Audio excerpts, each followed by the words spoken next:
It's brain logic, baby. Hey there, it's another interesting time for Logic Republic conversation. And today we are introducing a brand new concept, and it is called Greater Common Good. What is Greater Common Good? Greater Common Good states that our shared value, our shared meaning must be greater than our shared adversity. It states that our fidelity to intentionality must be greater than our adversity, must be greater than our propensity towards evil and corruption. So, in this principle, what is fidelity?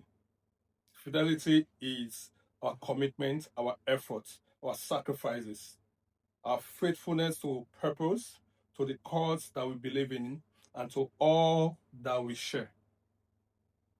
What is propensity? Propensity is our inclinations to distractions, corruption, wars, fights, chaos, taking advantage of one another, where growth, development, advancement becomes impossible. This is what we call propensity.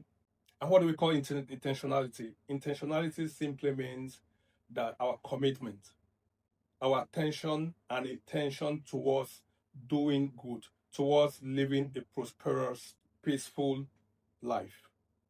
So, the concept of greater common good is about how we can have a harmonious society, how we can have a society that is in a flow state. We are going to go into the conversation of flow state some other time, but let's focus on greater common good. One of the problems that we are faced with as humanity is because the idea for greater common good has been jettisoned for greater individual good. All we have been doing over the years is how do we chase personal development. Unfortunately, personal development from history has always led to societal underdevelopment. So, to reroute the cause, to change the effect, what we need to do is to go back and embrace societal development over individual development, societal development over personal development. So, an individual must work towards an advancement within the premise of societal development. So, if you want to develop yourself, what you do means that you develop the society. If the society wants to develop itself, what the society does is to develop the individuals. This is how we will be able to attain a greater common good society. So, greater common good supersedes all personal common good. If you're thinking, you must be thinking as humanity and not persons. If you are thinking or if you are doing, you must be doing in collectivism and not individuality. So, progress in this case, advancement in this case is rooted in collective advancement. A society that has weaponry, ammunitions, warheads, guns, weapon of mass destruction, and all of that is not an advanced society. A society that all that they do is to acquire all what will destroy them is not an advanced society. A democracy that is rooted in resource grabbing is not an advanced society. A society where governance is negligence is not a society. A society that is characterized with unending corruption is not an advanced society. So, greater common good is reminding us that our propensity, which is corruption, war, unending wars, fights, deprivation, must be lesser than our intentionality. Our intentionality is the effort, the sacrifices that we make to make our society a prosperous, convenient, and peaceful for all. So the formula is simple. Fidelity equals to intentionality greater than propensity. So our faithfulness, our fidelity to purpose, our purpose is that we all arise. We move from potential through possibility towards completion, towards manifestation. This is what it is to have a flow state society. And the only way we can have a flow state society is when we adopt greater common good principle.